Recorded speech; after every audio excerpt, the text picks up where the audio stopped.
রোজ ধর্ষণ করে, রোজ লুণ্ঠন করে, রোজ দখল করে, রোজ নোংরা করে, সেই শহরের বুকে আজকে পাহাড় থেকে মোহনা আছড়ে পড়েছে। তাই বাংলা ও বাঙালির শত্রুরা সাবধান, খুব সাবধান, খুব খুব সাবধান, খুব খুব সাবধান। সাবধান করিনি পরে কিন্তু বলতে পারবো। আজ আমরা কোথায় দাঁড়িয়ে? এই মহাজাতি সদনের বাম দিকে বাঙালি মনীষীদের স্নেহধন্য আশীর্বাদ ধন্য যে মহাজাতি সদন, সেখানে উর্দু পোস্টার। আমরা গিয়ে তার উপর বাংলা পক্ষর জাতীয় সম্মেলনের পোস্টার লাগিয়ে এই মহাজাতি সদন, তার সামনে চিত্তরঞ্জন এভিনিউ, আমাদের বাঙালি জাতির অভিভাবক চিত্তরঞ্জন, যার এই বছর 100তম মৃত্যুবার্ষিকী।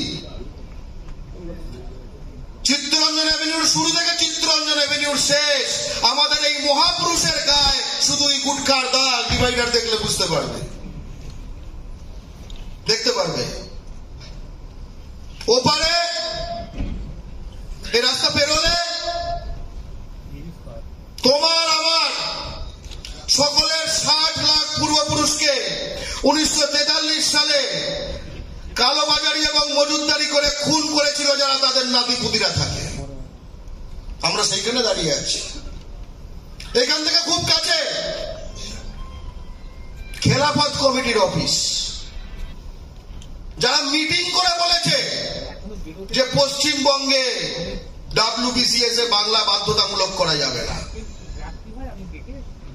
তার পাশে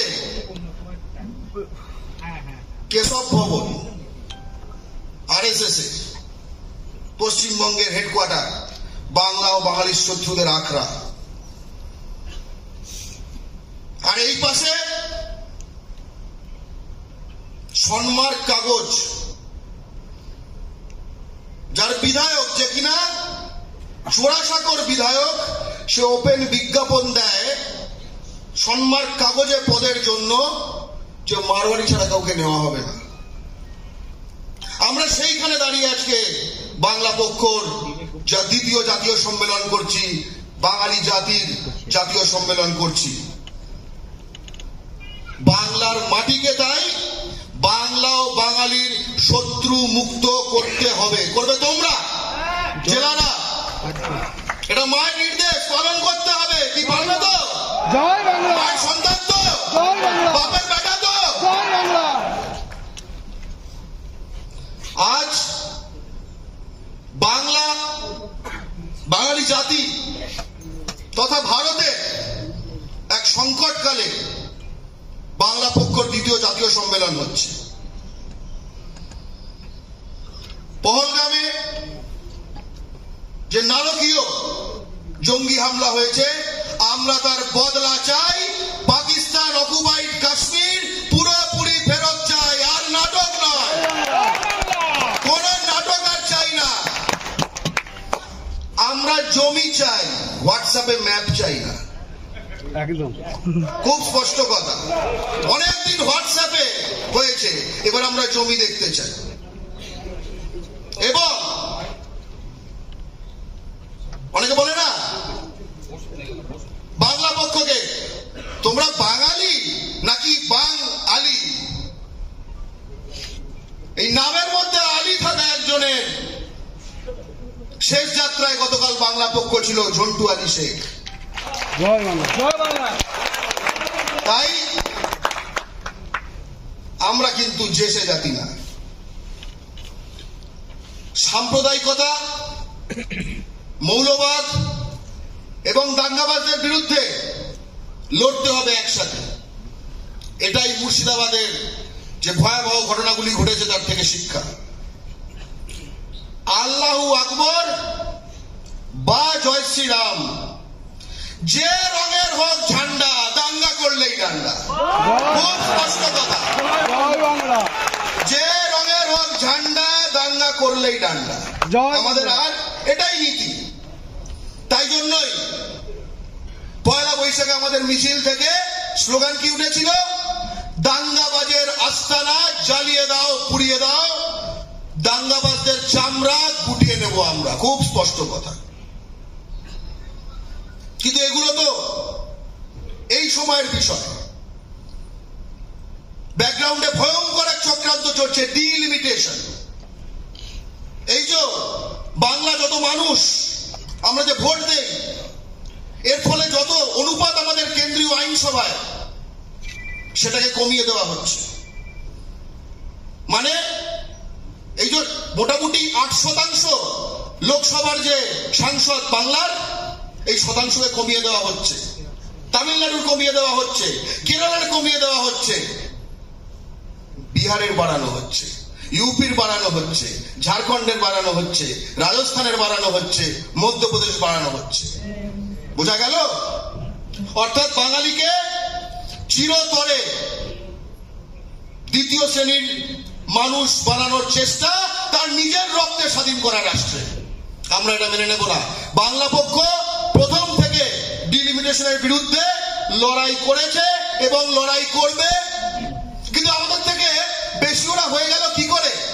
তার কারণ কেন্দ্রীয় যখন পপুলেশন কন্ট্রোল আইন বলা হয়েছিল, তখন রাষ্ট্রীয় যে নীতি আমরা সেটা অনুসরণ করেছিলাম, ওরা করেনি।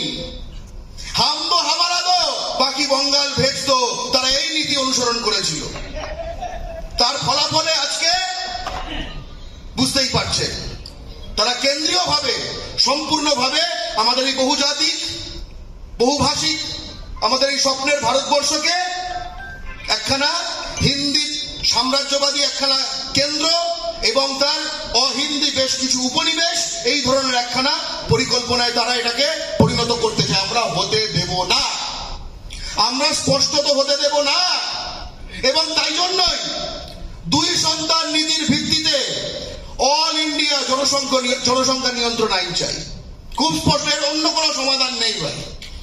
সর্বভারতে অল ইন্ডিয়া, শুধু আমাদের এখানে করে লাভ নেই, তাই না? প্রোডাকশন যেখানে সবচেয়ে বেশি হয় সেখানে যদি আইন পাস না হয়, প্রোডাকশন হয় ভেদ্য হয় যেখানে হয়, সেখানে শুধু আইন পাস করে কি হবে, তাই না? উৎস এবং গড়গড়িয়ে তারপরে যেখানে পৌঁছবে, 2 জায়গাতেই চাই। এই হচ্ছে কথা। আর আইন না করলে আমরা বাংলা ও বাঙালির শত্রুদের জনসংখ্যা নিয়ন্ত্রণ নিয়ে সচেতনতা বৃদ্ধির নানা পাঠ দেব। প্রথমে সহজ পাঠ, তারপরে কঠিন পাঠ।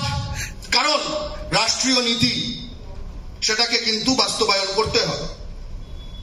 আমাদের লক্ষ্য যুক্তরাষ্ট্রীয় কাঠামোকে রক্ষা করা।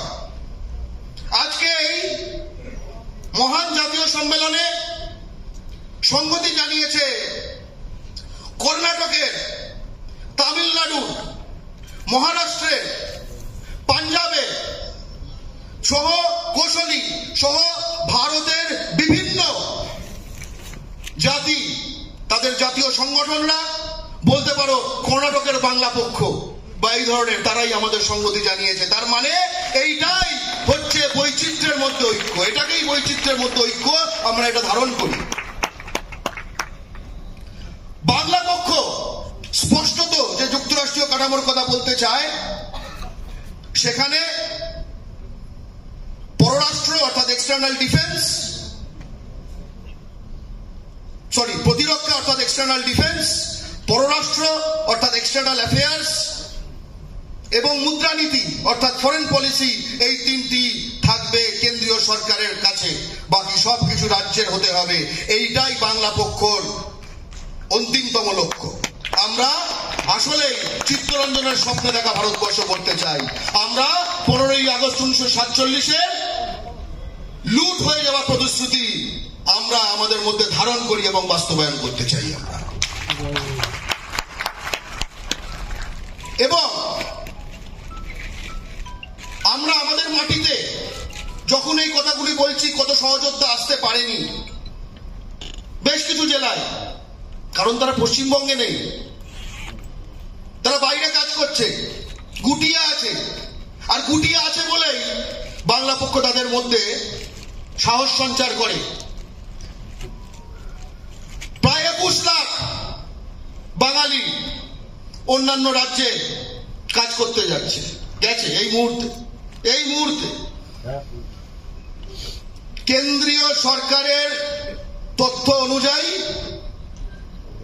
এই মুহূর্তে পশ্চিমবঙ্গ হলো ভারতে অন্যান্য রাজ্য থেকে যে রাজ্যের দিকে ধাবিত হচ্ছে সেই টার্গেট রাজ্যগুলোর মধ্যে প্রথম 3-এর মধ্যে আজকে পশ্চিমবঙ্গ। অদ্ভুত না? আমার ছেলে 21 লাখ বাইরে গেল, আর সবচেয়ে বেশি যেখানে টার্গেট করে পৌঁছচ্ছে সেই তালিকাতেও প্রথম 3-এ পশ্চিমবঙ্গ। সেই তালিকাতে সারা ভারতে প্রথম 3টে জেলার মধ্যে হাওড়া। কেন মিলছে না? না, একদিকে যাচ্ছে, একদিকে ঢুকছে। যাচ্ছে 21 লাখ, ঢুকছে কত? 2 কোটি। এর তথ্য রয়েছে। হ্যাঁ, কোটি। মলয় ঘটক বাংলার বিধানসভায় বলেছেন এই সংখ্যাটি 1,20,00,000।